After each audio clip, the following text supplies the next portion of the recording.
introduction. Thanks to the organizers for putting together this very nice conference.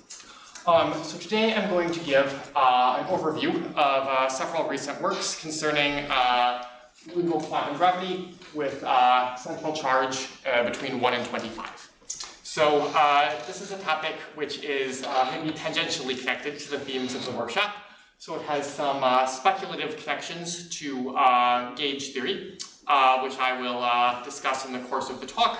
And I suppose, strictly speaking, it also has a continuous symmetry because everything is conformally covariant. And so, right. Anyway, so this will be based on several joint works with different people who I've listed here.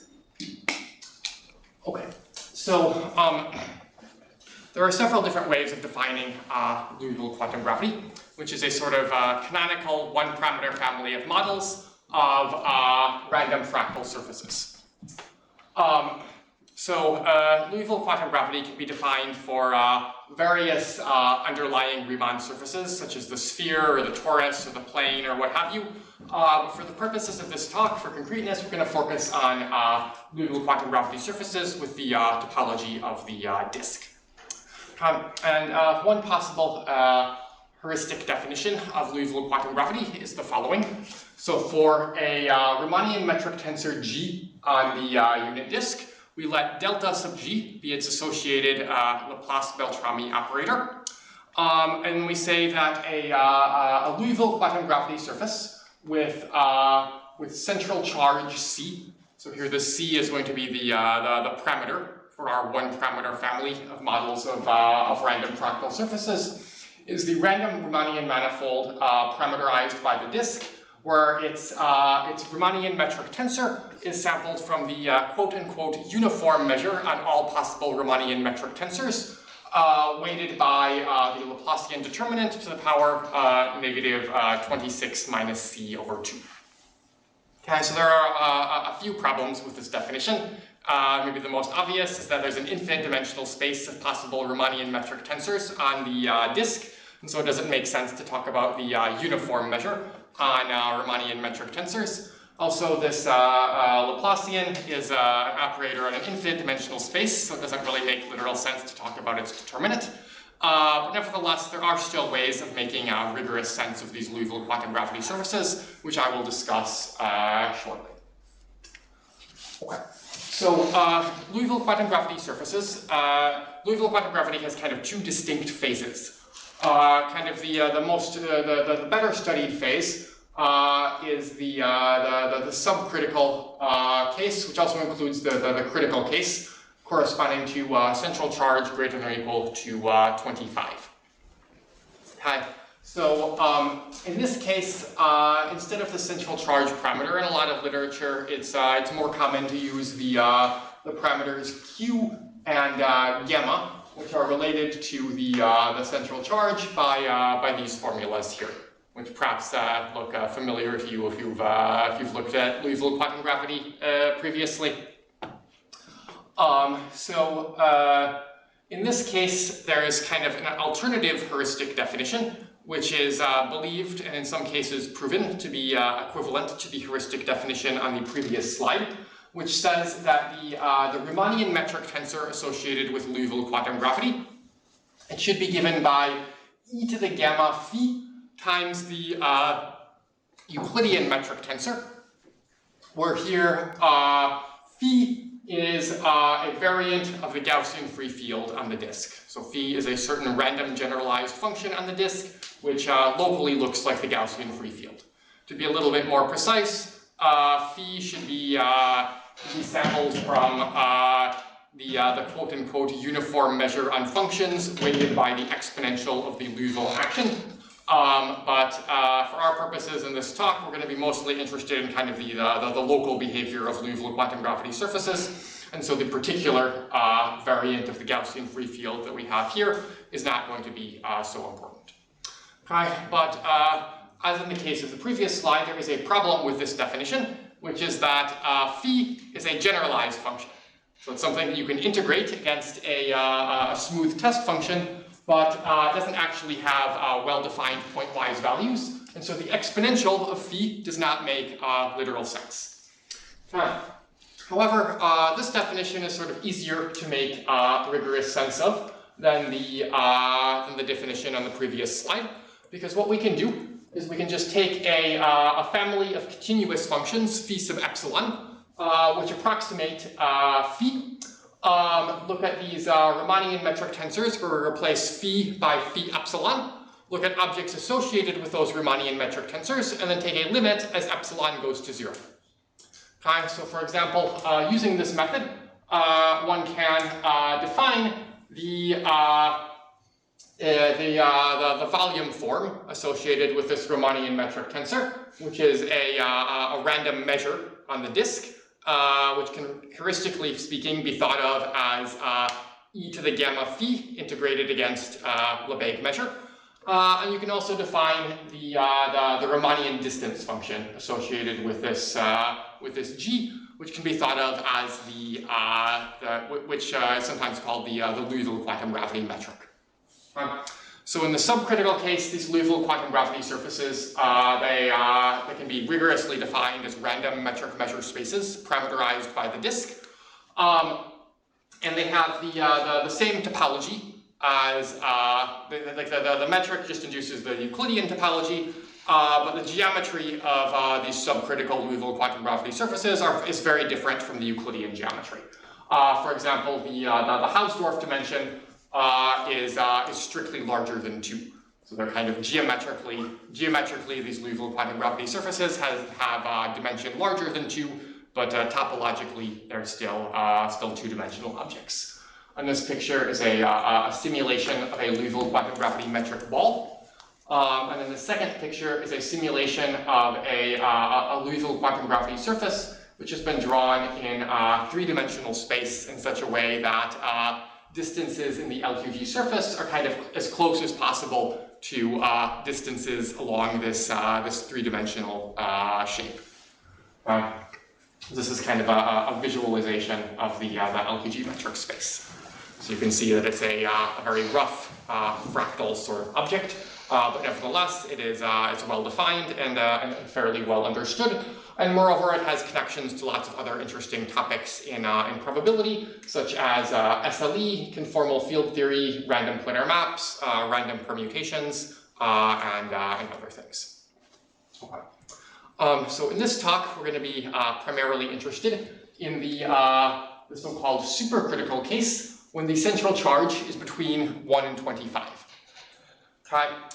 So in this case, if we look at the formulas for gamma and q from the previous slide, we find that q is between 0 and 2, and gamma is complex with modulus 2. So in particular, this formulation, this expression for the Riemannian metric tensor in terms of the Gaussian free field, it no longer makes sense because it's not clear what a complex Riemannian metric tensor would actually mean. Okay. In part for this reason, Liouville quantum gravity with central charge between 1 and 25 is much more mysterious than the case when central charge is greater than or equal to 25, even at a physics level of rigor. But nevertheless, Liouville quantum gravity in this case is potentially more interesting than the subcritical case from the perspective of string theory, and also more speculatively from the perspective of lattice gauge theory. So let me say a little bit about what is this motivation coming from these topics in physics. So let me start with this motivation in the setting of bosonic string theory, which, as I understand it, was sort of the was Polyakov's kind of original motivation for introducing Liouville quantum gravity surfaces. Okay. So the idea here is as follows. So Polyakov was interested in studying bosonic string theory, and in bosonic string theory, we're interested in strings. So a string we can think of as a loop living in some Euclidean space Rd, which evolves in time. So as time varies, this loop is kind of wiggling around and possibly moving within space. And so if we vary the time parameter and the parameterization of the loop, then we get then our loop sweeps out some kind of surface living in d-dimensional Euclidean space.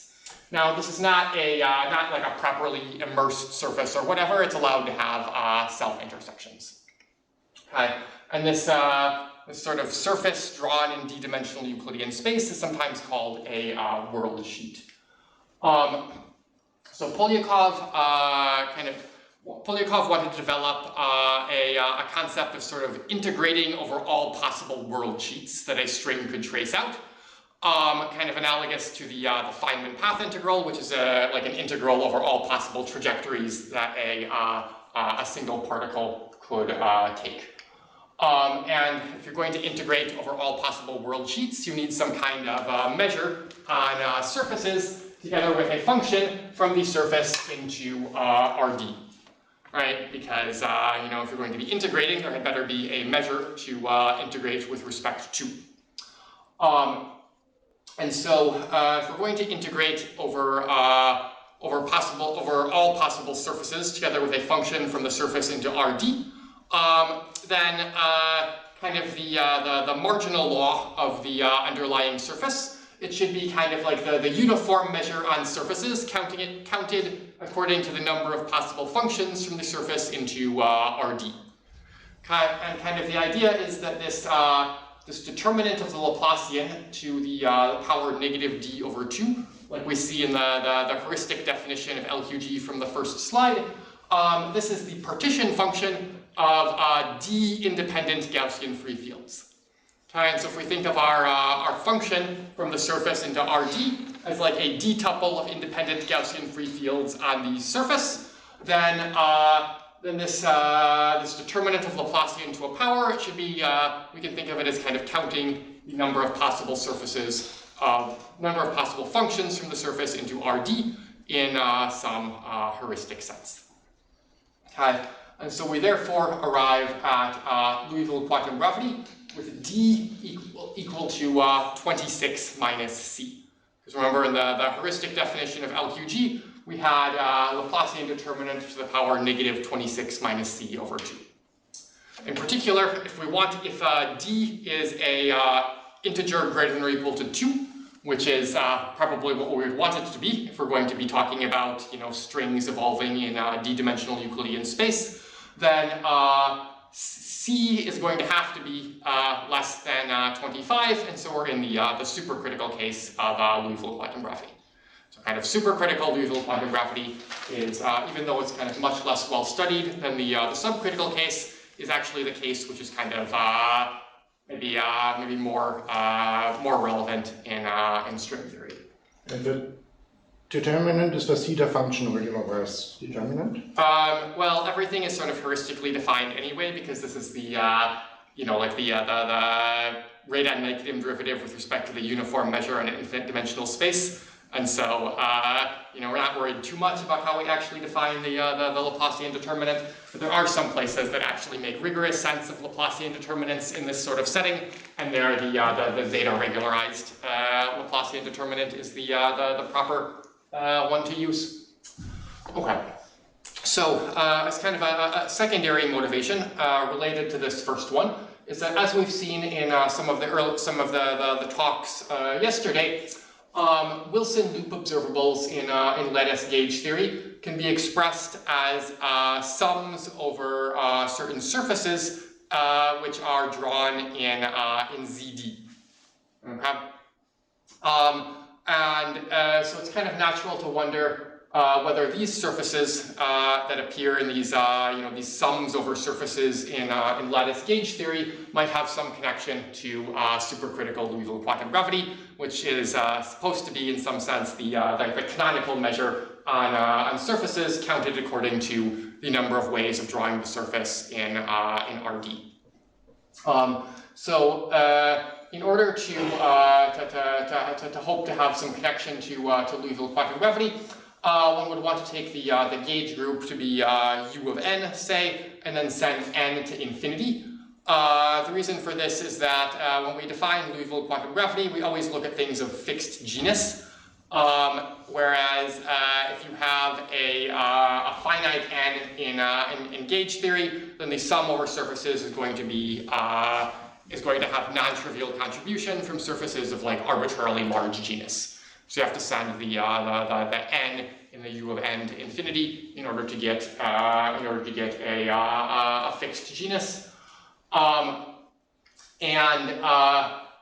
You know, one could wonder whether somehow some kind of n goes to infinity limit of the sums over surfaces in lattice gauge theory might have some connection to this supercritical, this Liouville quantum gravity in the supercritical case.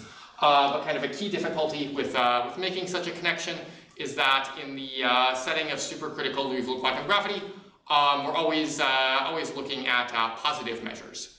So far we don't have any really canonical signed measures that appear in LQG, whereas in lattice gauge theory, the surfaces in these sums over surfaces have signs associated to them, and so it's kind of unclear, how these signs might interact with some kind of limit of the measure on surfaces. Like, there's possible scenarios, like maybe all of the signs cancel out and you get a positive measure in the limit, or maybe there's some canonical way to define a signed measure on supercritical LQG surfaces, but this remains very unclear. And in part for this reason, these connections to gauge theory remain very speculative. On the other hand, you think gamma is complex. On the other hand, you think of the volume form as being a sign or a complex. No, so you might think that maybe you can define a complex measure which plays the role of the volume form, but you can't. You can prove that there's no. Yeah, but well, I'm happy with this. But anyway, it's not a real. It's not a positive measure, or. Right. Yeah. I mean, I doubt that there's any kind of notion of volume form, and I'll say a little bit more about that later. But yeah, it's maybe you can find some kind of signed something which gives you a natural signed measure on these surfaces. So it is unclear at this point. Okay. So this was kind of a heuristic introduction and kind of a little bit of motivation for this supercritical LQG surfaces. I now want to discuss what we actually know about Liouville quantum gravity in the supercritical case. So if we think of LQG in the subcritical case, there's a number of features which you may have heard about previously. So for example, there's the measure, there's the metric. There's connections to SLE, connections to random planar maps, kind of description of these LQG surfaces in terms of conformal field theory. There's various forms of exact solvability, where you can get like exact formulas for the laws or expectations of different observables associated with Liouville quantum gravity. And it's very natural to wonder, to what extent can these kinds of things be generalized to LQG in the case when the central charge is between 1 and 25. Okay, and in most of the rest of the talk, I'm going to explain to you how to extend most of these things to the supercritical case. Okay, so before I get into that, are there any questions about what I've discussed so far?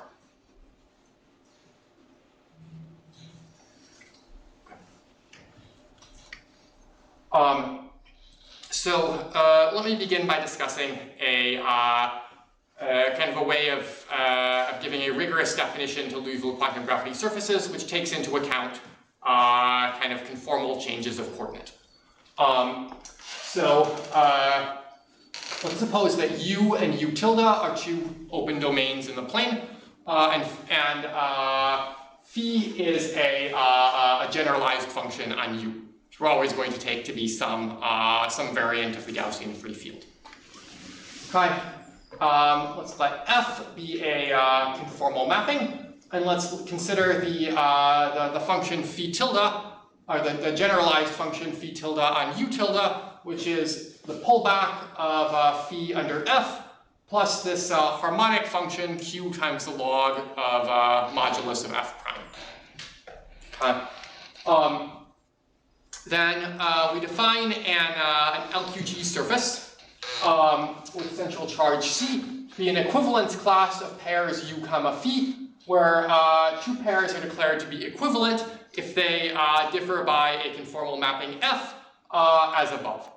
So we think of kind of the pairs u tilde comma phi tilde and u comma phi as representing kind of two different parameterizations of the same underlying surface. Okay, and typically when one talks about Liouville quantum gravity surfaces, in order to get nice independence properties or Markov properties or what have you, it's important to work with equivalence classes under conformal changes of coordinate instead of just generalized functions on domains. So this is kind of analogous to how in in gauge theory you have to work with equivalence classes modulo gauge transformations. Kind of all of the objects that one can define associated with Liouville quantum gravity interact nicely with these conformal changes of coordinate. Okay. Kind of the first object associated with LQG with central charge between 1 and 25, which was defined rigorously, was the supercritical Liouville quantum gravity metric. It's the analog of the Liouville quantum gravity, analog of the distance function for Liouville quantum gravity in this supercritical case. So as in the subcritical case, this distance function is a random metric on a domain in the plane, which is constructed from a generalized function phi on the domain, which locally looks like the Gaussian free field. So it's kind of a similar framework as the LQG metric in the subcritical case. But in contrast to the subcritical case, in the supercritical case, the LQG metric does not induce the same topology as the Euclidean metric. Rather, there exists an uncountable Euclidean dense zero Lebesgue measure set of points, which we call singular points, such that the distance from any point in this set to any other point is infinite. Okay, so there's kind of points all over the place, which are at infinite distance from everything else. And we can think of this supercritical LQG metric as being parameterized for the plane, but with kind of infinite spikes sticking out of the plane all over the place. But nevertheless, the distance between typical points is still finite, because for typical points, we can find a path between them which avoids all of the infinite spikes.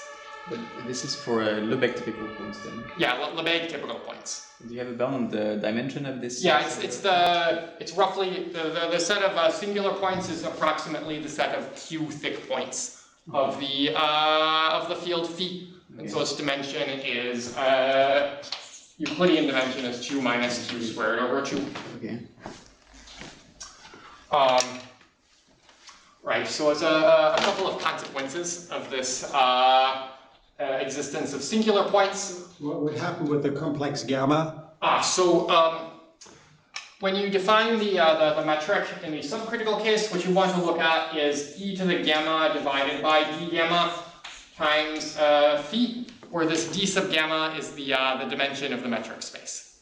And that is. And so intuitively what happens is that when gamma is complex with modulus 2, this gamma is going to be complex, but this d gamma should also be complex with the same argument, and so the ratio should be real.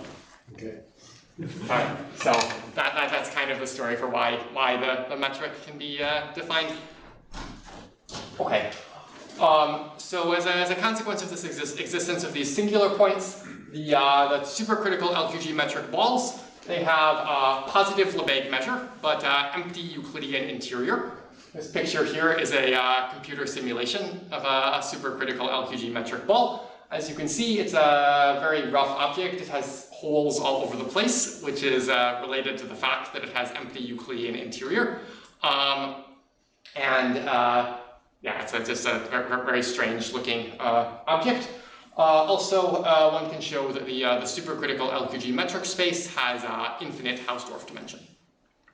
In fact, it's not locally compact, takes infinitely many balls of radius r over 2 to cover a ball of radius r. Okay, so you can define the metric, and then with Manan Bhatia and Jinwoo Sung, we showed that it's not possible to define a measure associated with supercritical Liouville quantum gravity.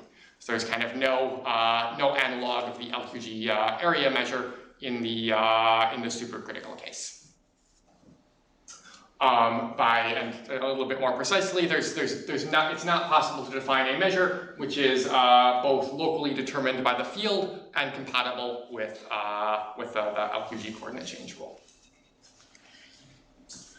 And this also would refer to complex valued measures. Yeah, you can't define a complex valued measure.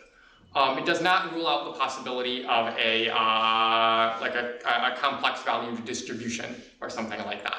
You would expect the distribution. I mean, even the GMC, if it's right, but GMC when gamma is complex with modulus 2 is just a white noise. Right, but so I mean, it's never a measure of gamma. Yeah, it's never a measure with GMC is never a measure with complex gamma. But GMC does not give a measure which is compatible with, or does not give a there's no GMC which is compatible with LQG coordinates. The GMC makes sense for complex gamma in a certain regime anyways. I guess you wouldn't expect the measure in any case, right? Right. I mean, you could wonder, like, maybe there's some construction that has nothing to do with GMC that gives you a measure.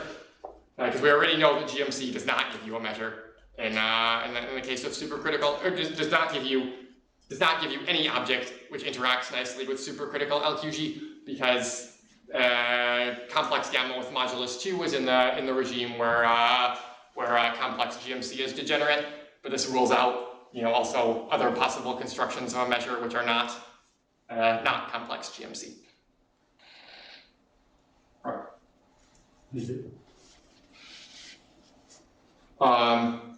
All right. So there is a metric. There is not a measure.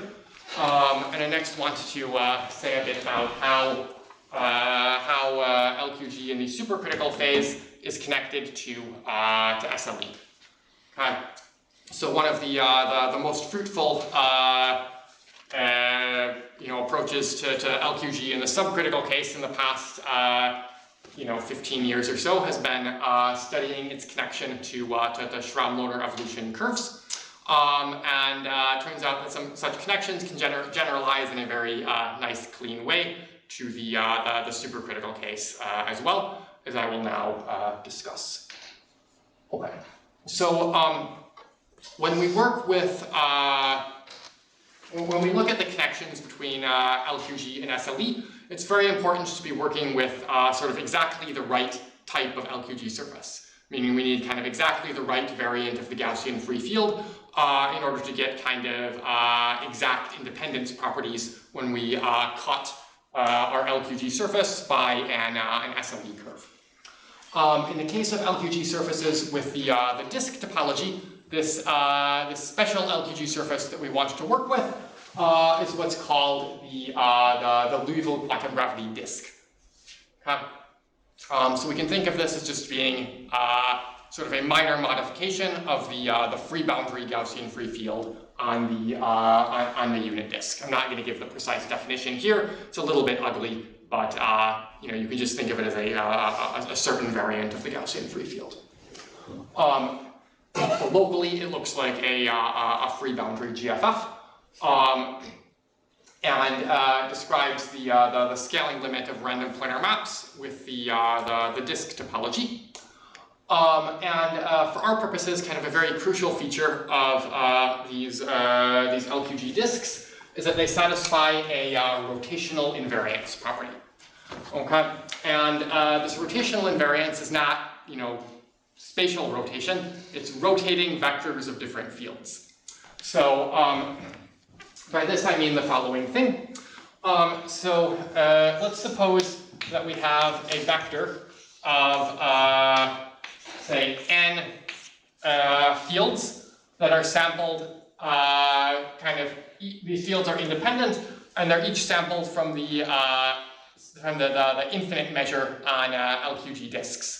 So when we define these LQG disks, one can first define an infinite measure on LQG disks, and then you condition on the boundary length to get a finite measure.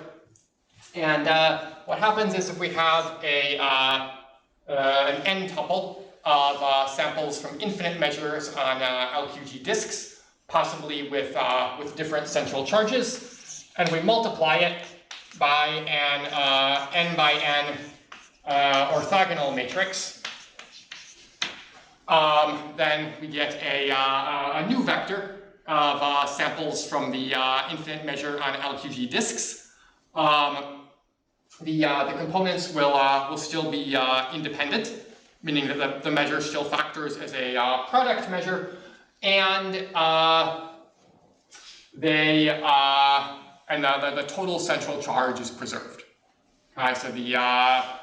So if these guys have central charges like C1 up through Cn, then this new vector of fields that we get is going to have maybe some different central charges, but the sum of the central charges will be the same. Okay, so this is kind of very easy to see from the definition of these LQG disks, and it gives us a hint as to how we should define the LQG disk in the supercritical case. The basic idea is that an LQG disk with central charge 1 is just a GFF. Okay? Because like the GFF is the canonical random generalized function, which is associated with central charge 1. And so if we want to define a kind of a canonical random generalized function with central charge between 1 and 25, what we can do is start with this LQG disk of central charge 25, and independently we take a GFF psi, and then we apply an appropriate rotation to this pair of things, and we choose this rotation appropriately. Then one of the new fields that we get is going to have central charge C, and the other one is going to have central charge 26 minus C. Okay, and so we can kind of define the supercritical analog of the LQG disk by just starting with a critical LQG disk and then rotating it with a GFF. And this is a reasonable thing to do because of this rotational invariance property for vectors of LQG disks. Okay. Let me note that I'm working with the a zero boundary GFF on the disk here instead of a free boundary GFF on the disk. I could also work with a free boundary GFF on the disk, but the zero boundary GFF is convenient because it makes it so that after rotating, this object actually has a well-defined finite boundary length measure. Whereas if I used a free boundary GFF instead, I would not be able to define a finite measure on the boundary. Okay, so I can define this supercritical analog of the LQG disk, and I now want to discuss how it's related to SLE. Okay. By way of motivation, or maybe just context, let me first describe a connection between LQG and SLE in the subcritical case. Okay. So, a conformal loop ensemble, abbreviated CLE sub kappa, with parameter kappa between 8/3 and 4, is a countable collection of disjoint, non-intersecting loops in the disk, which locally look like SLE kappa curves. So this conformal loop ensemble was first introduced by Sheffield in 2006, and conformal loop ensembles describe the scaling limits of sort of the full collection of interfaces in statistical physics models. So for example, if you looked at the critical Ising model on a domain in Z2, which approximates the disk, and you take all of the spins in the boundary to be positive, then the outermost interfaces separating plus and minus spins will converge to CLE3. Okay? And there are similar stories which are either known or conjectured for other statistical physics models. Okay? This conformal loop ensemble has the following nice connection to the LQG disk.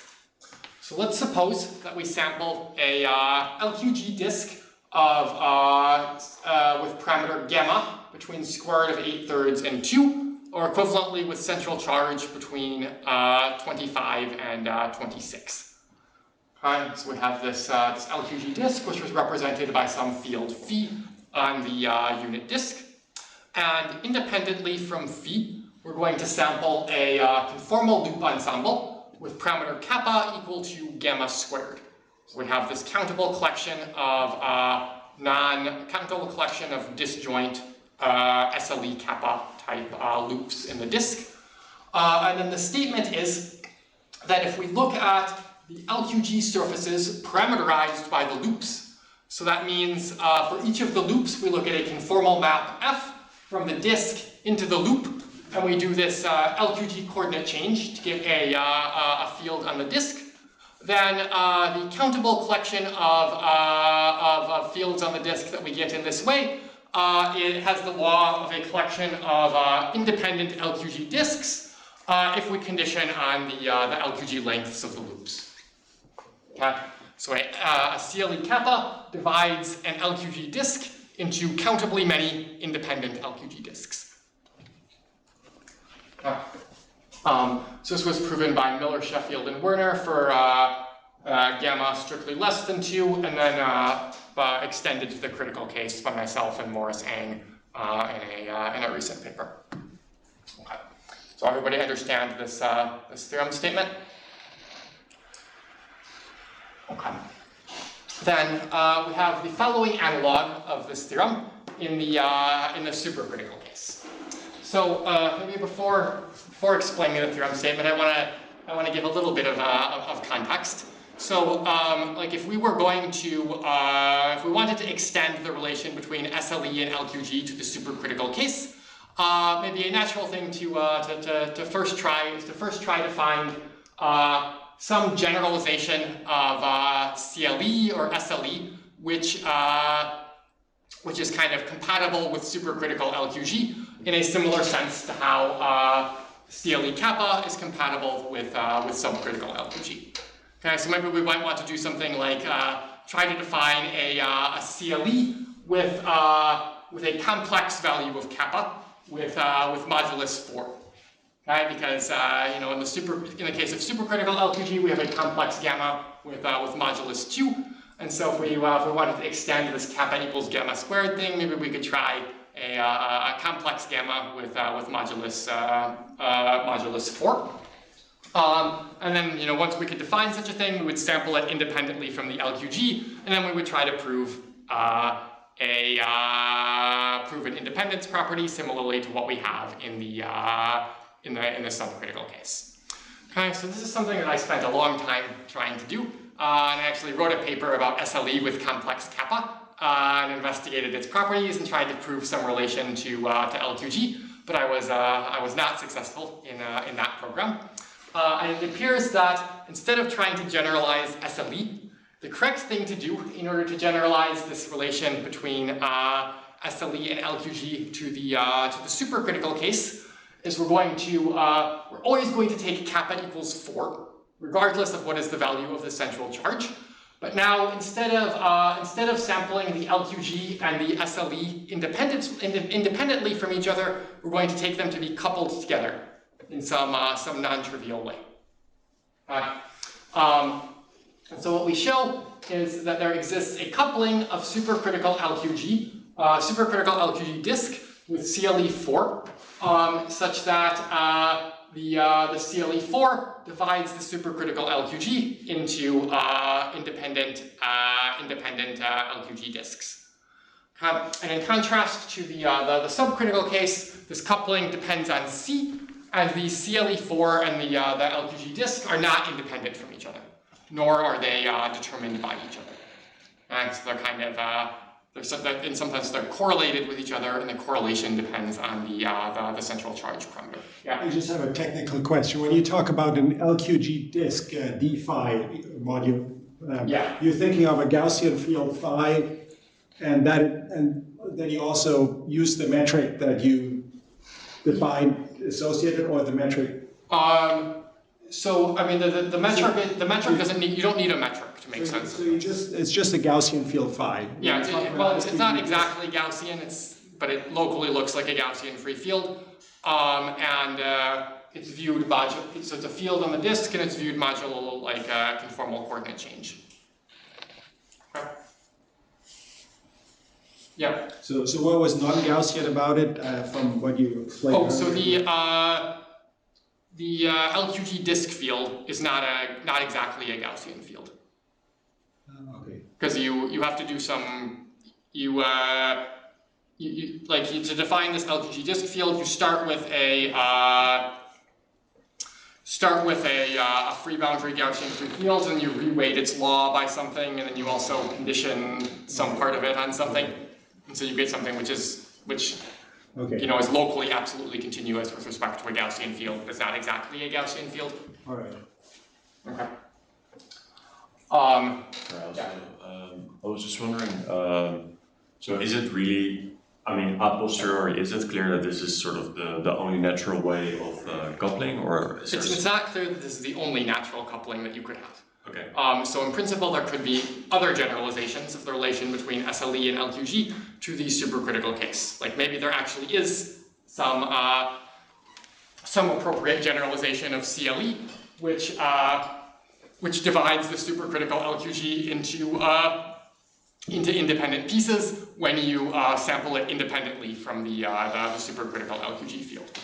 I don't know if such a thing exists. I've tried to find it, but I have not been successful. But this does work, and it seems to have all of the properties that one would want for a generalization of this SLE LQG relationship. I have one more question. So, as you know, there's the coupling between six-vertex model and percolation, and the BKW coupling. And there's something similar going on where at the critical point, which would correspond to CLE4, you change the parameter in the coupling from real to complex. And is this something analogous going on, except that now, rather than having a complex number, I mean, there's never any complex measures that appear here. So, I wouldn't say it's analogous to this FK and six-vertex coupling, because you're not like changing from a complex measure to a real measure. You're changing from a CLE which is independent from the field to a CLE which is not independent from the field. Thank you. Yeah. Okay. Right. This coupling has some kind of interesting features that you don't see in the subcritical case. One nice feature is the following. So in the case of in all of these stories of like coupling SLE with LQG in the subcritical case, it's always the case that like the LQG lengths of the loops as measured from inside and outside the loop agree. Maybe you've seen various theorems to this effect by Sheffield and others. But in the supercritical case, the lengths measured from the inside and the outside of the loop don't agree. Instead, they differ by this factor, which depends on the central charge. And furthermore, this coupling can be extended to the case of nested CLE4. So nested CLE4 is just defined in the same way as a CLE4, except you kind of like iteratively sample further CLE4s inside each of the loops. And you can extend everything to nested CLE4 because sort of already you have a self-similarity property for this coupling. And furthermore, this coupling has a bunch of exact solvability. We know exactly the joint law of the supercritical LQG lengths of the CLE4 loops. And when we look at the nested CLE4 story, we get kind of a continuous state branching process with again an exactly described law. So we get some kind of very nice solvability for supercritical LQG. And this coupling is actually surprisingly easy to construct. What we do is we recall back to our description of the supercritical LQG disk as like a critical LQG disk kind of rotated with a GFF. And what we do is we take the CLE4 to be the set of level loops of this GFF. And then that's going to be a CLE4, which is neither independent from nor determined by this field phi here. And then once you do that, it's surprisingly easy to just go through and check that it satisfies the desired Markov property. So this is one of those theorems where once you figure out the right statement, the proof just works out very cleanly. Okay, so any questions on this coupling story before I discuss some of its consequences?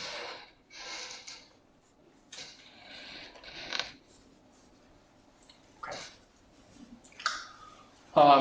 So one thing that we can do using this coupling story is we can build some random planar maps whose scaling limit should be supercritical LQG.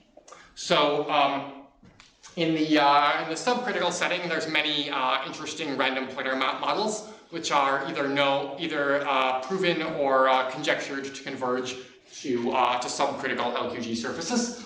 Now we have some natural random planar map models in the supercritical case as well.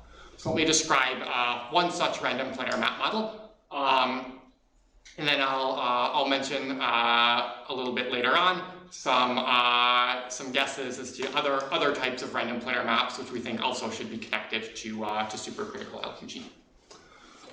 Okay, so I'm going to describe a model of loop-decorated random planar maps with boundary, which should converge to supercritical LQG coupled to CLE4.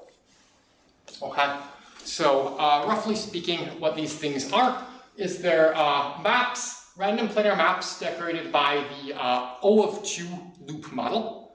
So this is planar maps decorated by a collection of loops on the dual of the map. Where we're weighting the configuration by 2 to the number of loops, we do kind of a tilting for each loop to make it so that for a typical loop, kind of the number of edges lying immediately outside the loop divided by the number of edges lying immediately inside the loop is approximately this exponential of plus or minus pi square root of 4 minus q squared over q. So we make it so that the ratio of inner and outer boundary lengths of the loops coincides with the ratio of inner and outer boundary lengths of the CLE4 loops in the continuum model. Okay, and based on like the gasket decomposition of the O of 2 loop model, we get a Markov property when we condition on the condition on like the lengths of all of the outermost loops, which is kind of exactly analogous to the Markov property that we see for supercritical LQG decorated by CLE4. So for the sake of time, I'm not going to give the full details of the construction of these planar map models, but these are kind of the main salient points here. Furthermore, these planar maps look a lot different from most planar maps that people have studied, in the sense that the planar maps have infinitely many ends with high probability, meaning that like this is not really an accurate depiction of the random planar maps. Rather, there should be infinitely many layers of loops, and so there should be infinitely many different directions in which you can go off to infinity. In other words, the collection of loops kind of looks like a supercritical branching process, where the ancestry structure is just like a loop is an ancestor of another one if it surrounds it. So we have kind of a supercritical branching process of loops on our random planar maps, and we conjecture that these random planar maps converge to supercritical Liouville quantum gravity, and moreover these infinitely many ends of the planar map, so these different directions in which one can go off to infinity, they should be like the discrete analogs of the singular points of the supercritical Liouville quantum gravity metric.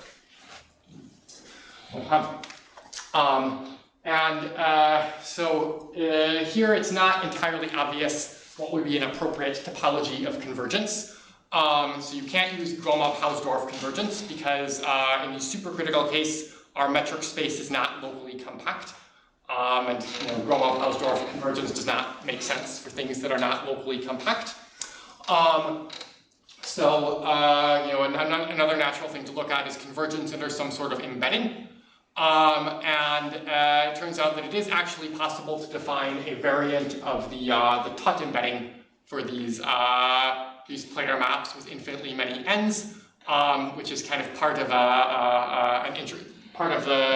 which is based on what's called a random walk reflected off of infinity, and there's a lot that can be said about that, which will be covered in Jinwoo's talk later this week.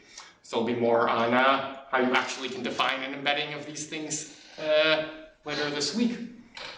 I also have a simulation of the Tut embedding of one of these random planar maps that should converge to supercritical LQG, which was made by Min-Jae Park. Okay, then kind of as a partial result in this direction, we show that like the joint law of the lengths of all of the loops on these random planar maps converges to the joint law of the lengths of all of the loops of CLE4 coupled to supercritical LQG. Okay, so convergence of the Tut embedding is still conjectural, but we do have convergence of a bunch of observables. Let's see, any questions on this story? So why can't you just not like fix a point in the boundary, take the ball of that point and show that each ball is converging, like topology? What is the topology of convergence for the ball? So can you not play, so the ball itself is not compact? Yeah, the ball itself is not compact, because it takes infinitely many balls of radius r over 2 to cover the ball of radius r. Ah, I see. So. See, other questions? Alright, so I have 5 minutes. how? 8 minutes. 8 minutes. Okay. Maybe if I have 8 minutes, I can say a little bit about this connection to continuum random trees.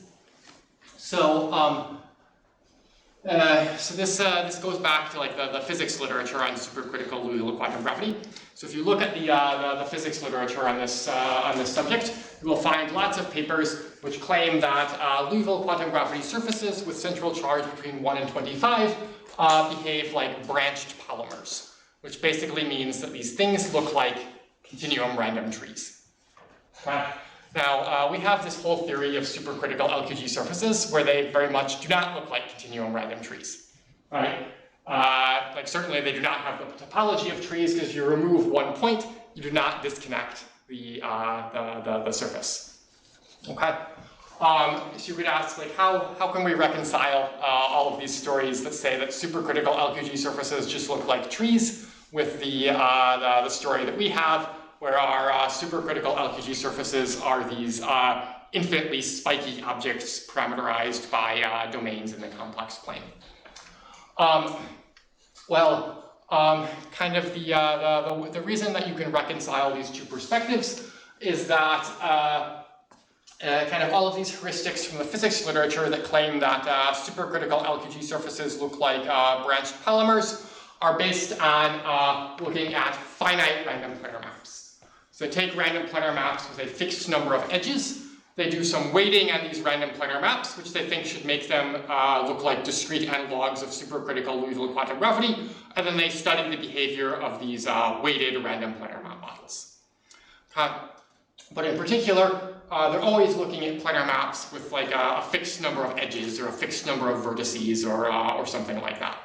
Okay, so they're always studying finite random planar maps. Okay. In contrast, as we've seen, like the planar map models that we construct that we expect to converge to supercritical LQG are infinite with infinitely many possible ends. So like we have these kind of infinitely spiky random planar maps, which we expect are discrete analogs of supercritical LQG. And basically the story is that if you take these infinitely spiky random planar maps and you condition on the rare event that the map is actually finite, so you're conditioning on like the extinction event for the supercritical branching process of loops, then the planar map conditioned to be finite actually does look like a continuum random tree. So the reason that people were seeing these continuum random trees is that they were looking at models which were constrained to be finite. But in order to actually see this model of supercritical LQG that I've discussed, you really have to be looking at models where the planar map is kind of allowed to be as infinite as it wants to be. Okay, so there's that story there. And then let me conclude by just mentioning a few future directions. One thing that I'm working on with Morris Eng is to give kind of a rigorous interpretation of supercritical LQG surfaces decorated by collections of Gaussian free fields in terms of strings in 26-c dimensional Euclidean space, which evolve in a Markovian way.